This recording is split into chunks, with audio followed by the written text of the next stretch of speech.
Khalil is live for us there in Washington, following it all. Joe, take us through what's in this revised version of the bill and what we can expect on the Senate floor. Yeah, so let's start with big picture, Nichole. This is President Trump's signature bill. It is his one key piece of legislation, perhaps this entire term, that he's going to work with Congress to get through. It's got a lot of his priorities in it. It is now on a path to passing the Senate. It's a long and windy path, and that's part of the process, what you're seeing on your screen right now, a very arduous process in the Senate, this vote-a-rama, where any senator can propose amendments to it. There are going to be lots and lots of votes, and this is an unlimited time right here. So this will essentially go on for as long as Democrats wanted to. Again, bottom line, once this process is done and the bill actually gets a vote, President Trump is likely to see his bill pass the Senate, but it is not a guarantee. He can afford to lose 3 Republican senators, and right now we know he has already lost 2. So if he loses 1 more, that's fine. J.D. Vance can come in and break a tie on the vote. A 4th would mean this bill is in serious jeopardy, and that could happen. Let's take a look at what's actually in this bill and how it's going to impact Americans. First, it's got the tax cuts. President Trump's 2017 tax cuts that are still the law right now will be extended.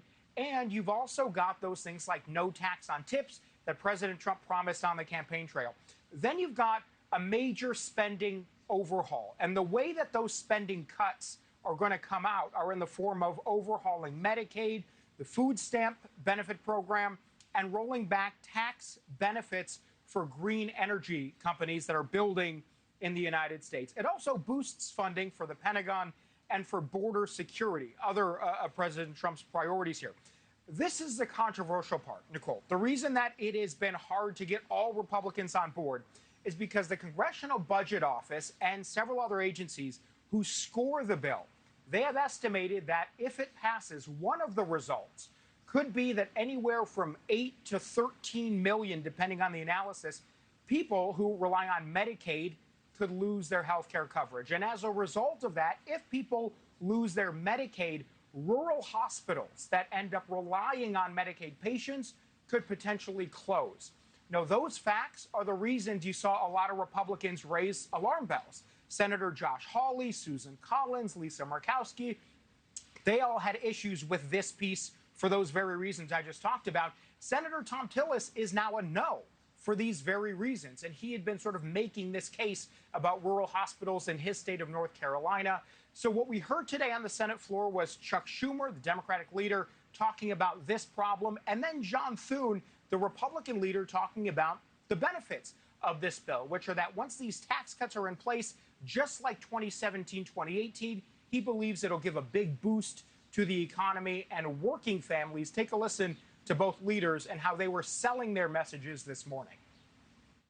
Under the legislation that we're going to be debating today, which would allow tips to go untaxed, allow overtime to go untaxed. So those nurses and those firefighters that are working the long shifts, not watching the bill be read here on the Senate floor, actually get something out of this that makes their families more able to cope with the challenges that they face every day. People losing jobs, people's costs going up, people not getting health care, hungry kids not getting food.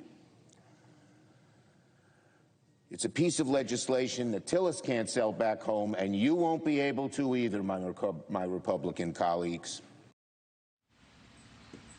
All right, so again, as this process goes on, we're watching that clock in the corner, 3 hours now. This could go on into tonight, could even go into early tomorrow or later than that. We still don't know, trying to read our sources there. One other issue, Nichole, that I'll bring up is that this Congressional Budget Office also predicts that this is going to add something like $3 trillion over some time to the national debt and deficit. And those deficit hawks, those Republicans in the Senate, almost voted no yesterday. Many of them ended up getting on board. But you've got people like Rick Scott from Florida, Ron Johnson from Wisconsin, who have said for a long time that they don't think the bill goes far enough in its cuts. And so you might have some Republicans run up against that. That could also signal trouble for the bill. Although, again, they did vote to advance it. So it seems like they're in a better place today than they were 2 or 3 days ago.